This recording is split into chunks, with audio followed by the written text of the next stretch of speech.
I'm Congressman Alan Grayson, and I represent Central Florida, an area hard hit by the foreclosure fraud crisis.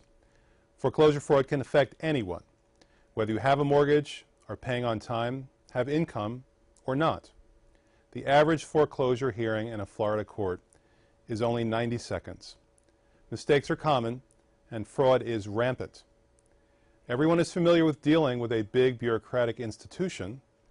What is happening is that these big bureaucratic loan servicers are charging fees inappropriately, refusing to talk to homeowners by putting their calls through to call centers in India, and then foreclosing with forged documents once the homeowner has been drained of all assets and even the will to fight. There's one set of rules for the banks and another set of laws for everyone else. A servicer can ask for fees, it can demand payment, it can send you to one of those call centers in India, and it doesn't have to negotiate. And you now have virtually no rights as a homeowner. Here are 4 bizarre examples. First, last summer, Fort Lauderdale resident Jason Gradensky experienced what has tragically become an increasingly familiar process all across America. His house was sold at a foreclosure sale after a bank notified the Florida courts that Gradensky had defaulted on his mortgage. The foreclosure came as a surprise to Gradensky, according to reports from the Sun-Sentinel.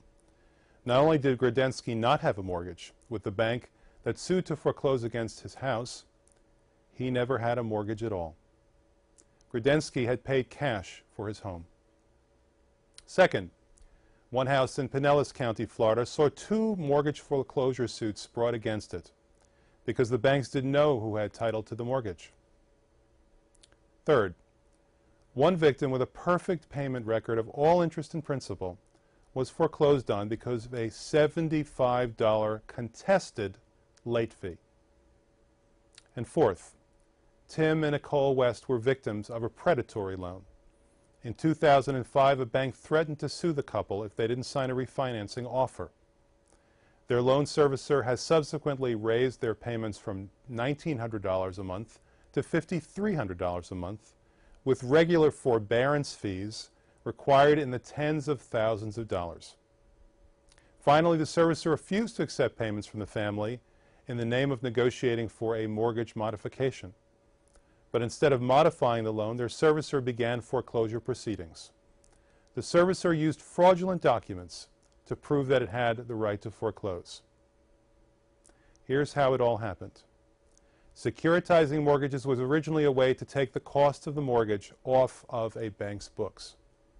From 2005 onward, the securitization chain went out of control, and Wall Street wanted as many mortgages as it could get as quickly as possible and as cheaply as possible.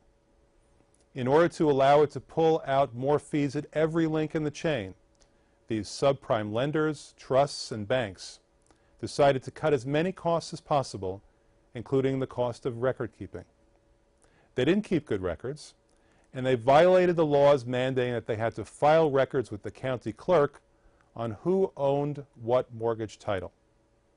Instead, the banks simply digitized mortgage titles into a privatized system called the Mortgage Electronic Registry System, or MERS. And it did the transfers by trading Excel spreadsheets among the banks and trusts, rather than endorsing the notes as required by their own contracts, by state real estate law, and by IRS rules. Today, MERS is the registered owner of a security interest in 60 million properties, or about 60% of the mortgages in the United States. In fact, 97% of the loans originated between 2005 and 2008 are in the MERS system. It appears that on a widespread and probably pervasive basis, they did not take the steps necessary to own the note, a borrower IOU, which means that in 45 out of the 50 states, they lack the legal right to foreclose. Thus, every trust now has questionable legal standing in foreclosures in the overwhelming majority of states. In addition, their records were poorly kept, so servicers are basically guessing that they have the right to foreclose when they do foreclose. Obviously, the banks do not want to grapple with the consequences of trillions of dollars of securitized mortgages having no legal standing to foreclose. So they have simply created a system where servicers hire foreclosure mill law firms whose business is to forge documents showing or purporting to show that they have a legal right to foreclose. Some of these foreclosure mills have been featured in the New York Times, and so-called robo-signers, people whose names appear on thousands of affidavits. These appear despite obvious forgeries and overt omissions, and in cases where these people admit that they had no knowledge of what they were signing. The system is so organized that there is a company called Lender Processing Services which allegedly has created the means to systematize this fraud. Lawyers use the LPS system to request which affidavits and documents they need. LPS then has document mills where they can magically make an authorized vice president of whoever you need and send you backdated signed documents saying that you have the right to foreclose. Courts at first refused to believe this level of rampant fraud even exists, but more recently they've started to sanction fraud against loan servicers.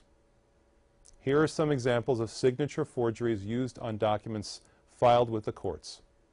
These are 4 clearly forged signatures of document mill employee Linda Green. Here are 6 signatures of Christina Huang. And here are 3 obvious forgeries of Taiwana Thomas.